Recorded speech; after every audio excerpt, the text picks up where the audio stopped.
Alright everybody, what is up? It is the Young King Hitman, and we're going to be showcasing LR Omega Shenron. He does have an intro animation, I ain't gonna lie, I have my phone muted, so we're just going to talk all the way through it. Omega is a spectacular defensive unit when he's peaking. I'm not seemingly impressed with his offense. I'm kind of concerned for his offense. We're going to see what he brings to the table in a few moments, but right now I'm really just trying to see what he can do. We're keeping it simple, all right? So for the moment, we're actually going to be in the legendary GT Goku event.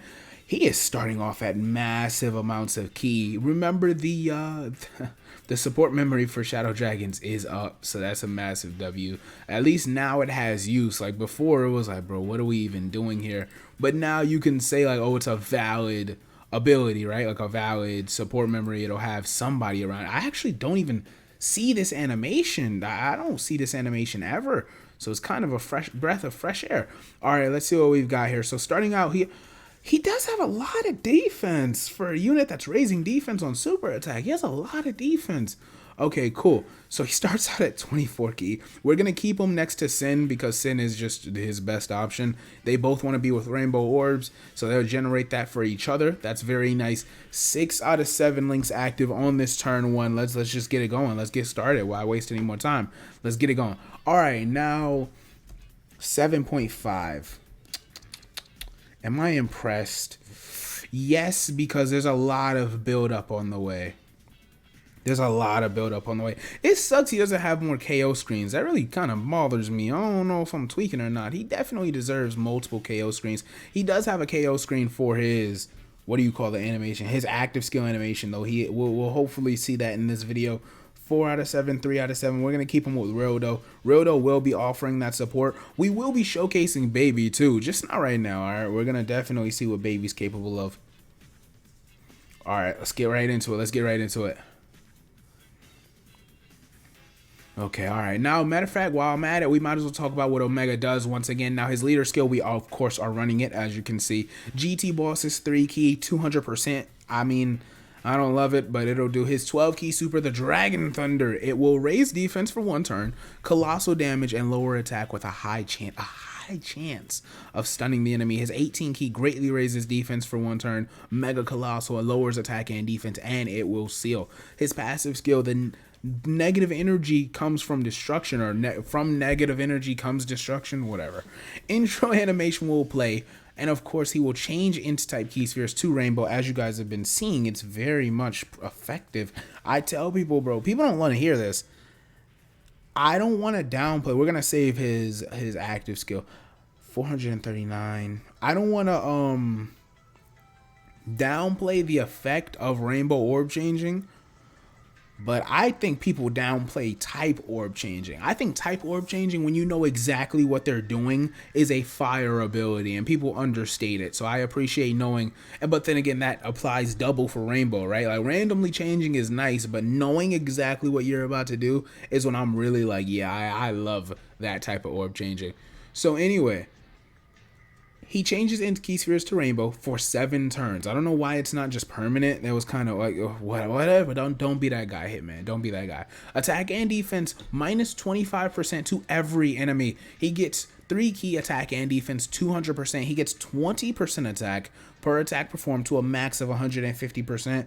There's no reason. We have got to get Fierce Battle, actually. So, oh, all 7 links are active right now. 541k defense with the double support. I'm going to save that. I'm still going to save his active skill. We got to make sure he's getting those rainbow orbs up top. That's 4 right there. Perfect. You're never going to get 5. Remember, when you guys are doing the math, it's so ultra uncommon to get that 5th rainbow orb. So just keep in mind, you're usually going to get anywhere between 3 and 4. Don't ever think that you're getting all 5 when you're trying to figure out the mitigation math. All right, now attack 20% with each attack performed up to a max of 150%. He gets an additional 1 ki and damage mitigation plus 5% per GT boss's category ally on the team. We're getting all of that here. He gets an additional 7% damage reduction per rainbow key sphere obtained. If your HP is 50% or below, starting at the beginning of the turn, he will revive with 70% HP if anybody on the rotation is KO'd. Here's a thing, we haven't talked about this at all. This is actually really important. Here's an issue with Omega that we're going to use his active skill here. I mean, why not, right? I'm going to turn the volume up a little bit. I'm hoping that's not too loud. I don't know what's too loud, bro. The game gets really sensitive. I will not be playing the background music though, but let's see what he does here. I haven't seen it in game yet, right? I'm always going into these blind. Now, Omega, his active skill is actually, I will say, it's a really positive. If you can get the debuff, it's a really powerful active skill. Other than that, it's just an extra super attack. So let's see how much damage. 5 million isn't insane. And I didn't want to see that. Oh, that KO screen crater is fire. I like that. All right, now the negative energy power ball can be activated once 3 turns have passed. If the enemy is in attack down or defensive down status, which is why we got it early, right now is when it would usually be triggering. The other condition is, like I said, once 6 turns have passed. All right, cool. We're going to save it. We're just going to mess around like this.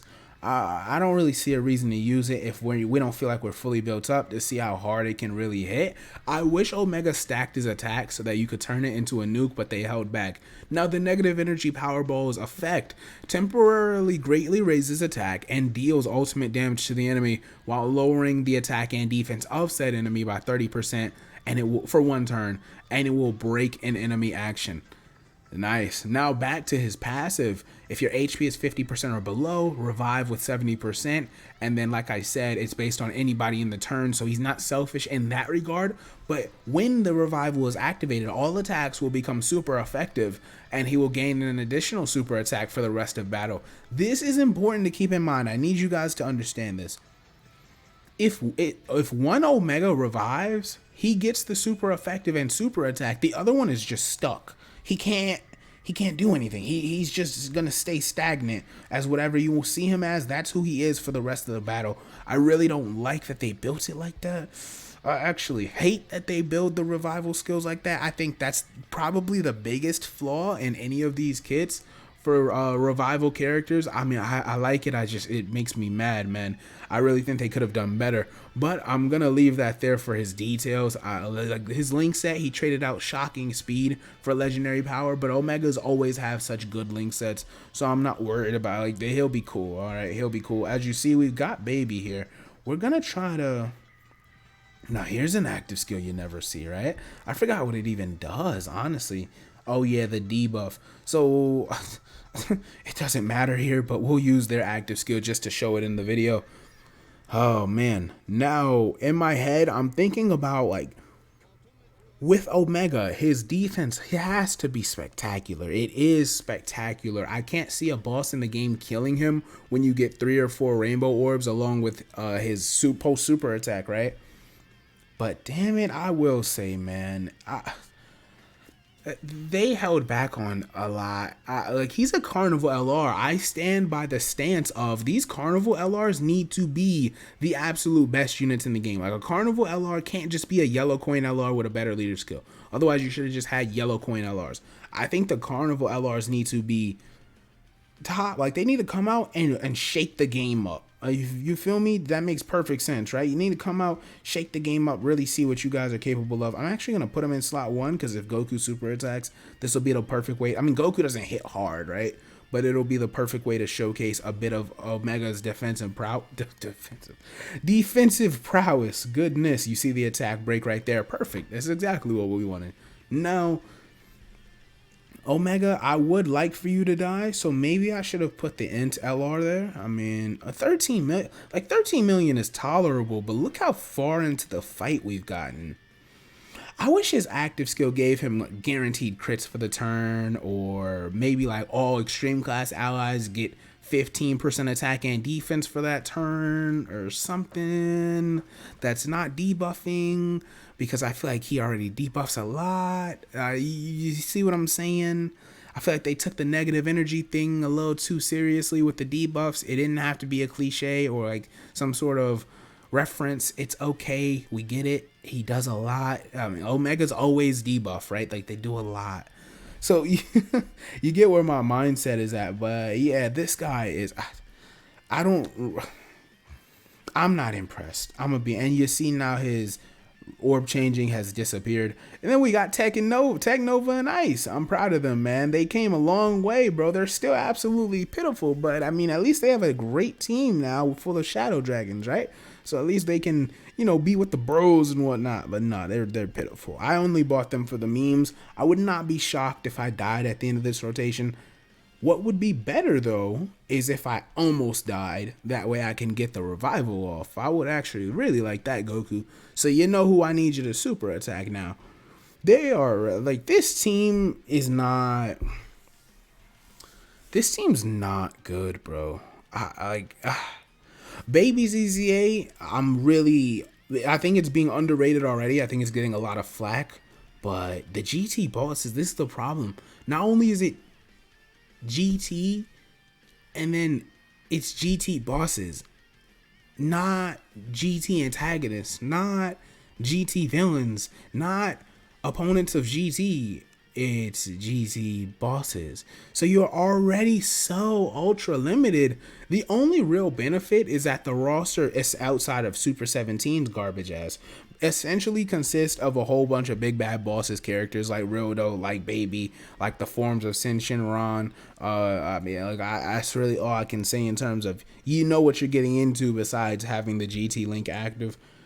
That's not really that big of a compliment. I ain't gonna front. I mean, Big Bad Bosses is the best link in the game, but you get what my mindset is.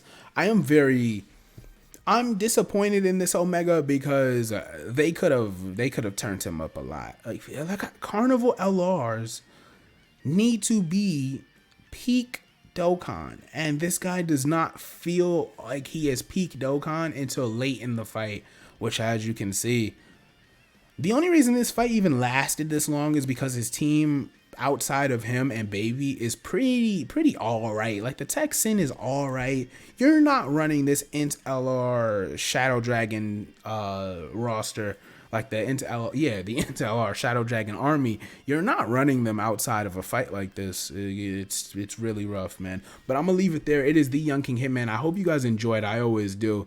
So Young Hitman is off this.